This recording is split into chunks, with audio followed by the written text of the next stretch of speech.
Haleluya. Saudara-saudara, pagi ini mari sama-sama kita kembali merenungkan firman Tuhan.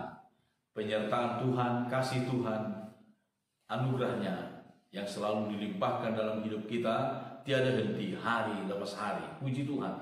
Di dalam kitab Injil Yohanes pasal yang ke-20 masih sekitar kebangkitan Kristus. Kita melihat bagaimana kisah firman Tuhan dan apa yang dapat kita tangkap dari sana untuk kehidupan kita hari lepas hari menjadi penguat iman kepercayaan kita kepada Tuhan.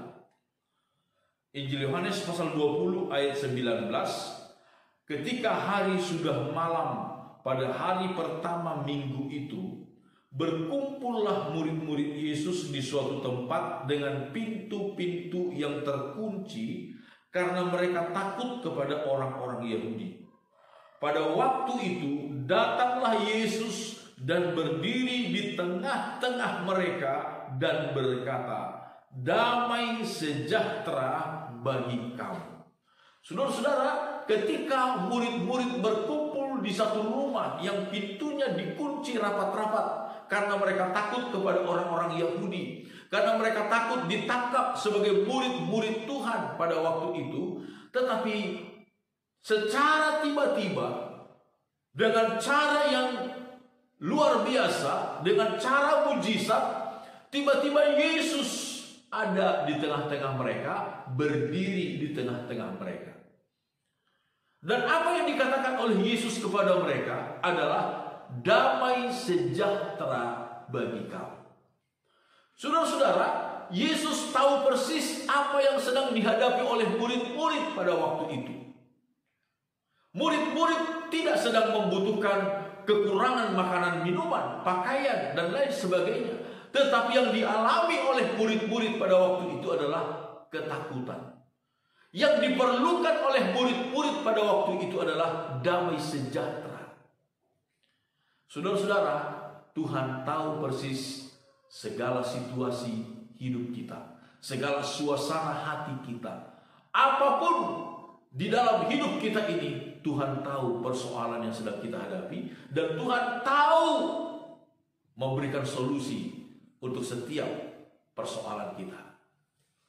Di dalam kitab Mazmur pasal yang ke-107, saudara-saudara, di dalam Mazmur pasal 107 ini diungkapkan ada begitu banyak persoalan yang dihadapi oleh orang-orang. Ada orang yang tersesat di padang belantara. Mereka tidak menemukan jalan keluar. Mereka tidak menemukan jalan ke kota. Mereka lupa. Mereka lapar, mereka haus. Lalu mereka berseru kepada Tuhan. Dan Tuhan menuntun mereka kepada jalan yang lurus sampai ke tempat kediaman orang. Ada orang yang terbelenggu. Ada orang yang di dalam gelap dan kelam, kata firman Tuhan, terbelenggu. Mereka berseru-seru kepada Tuhan. Lalu Tuhan melepaskan mereka dari segala ikatan-ikatan mereka. Tuhan menyinari mereka dengan terang kemuliaannya. Dan mereka dilepaskan dari segala belenggu mereka. Ada orang yang kemudian menjadi sakit, kata firman Tuhan. Sakit karena kelakuan mereka yang berdosa kepada Tuhan. Tetapi ketika pun mereka berseru kepada Tuhan, Tuhan menyampaikan firman-Nya, Tuhan menyembuhkan mereka. Lalu disebutkan juga ada orang yang mengarungi lautan, terombang-ambing di tengah lautan yang ganas. Di tengah deru gelombang yang begitu dahsyat, mereka sudah tidak memiliki harapan. Mereka sudah tidak memiliki semangat lagi. Mereka sudah hampir mati. Lalu mereka berseru-seru kepada Tuhan. Dan Tuhan meneduhkan lautan yang ganas itu. Dan mereka tiba di pelabuhan yang tenang.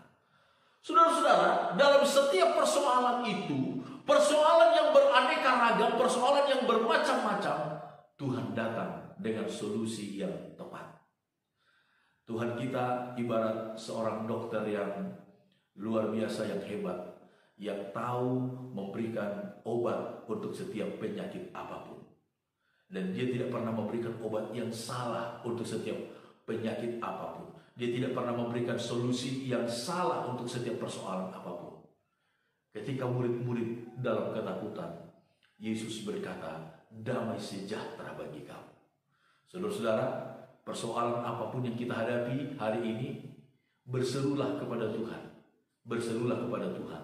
Dan Dia sanggup menolong kita dengan kasih dan kemurahan-Nya. Amin. Tuhan memberkati kita. Haleluya.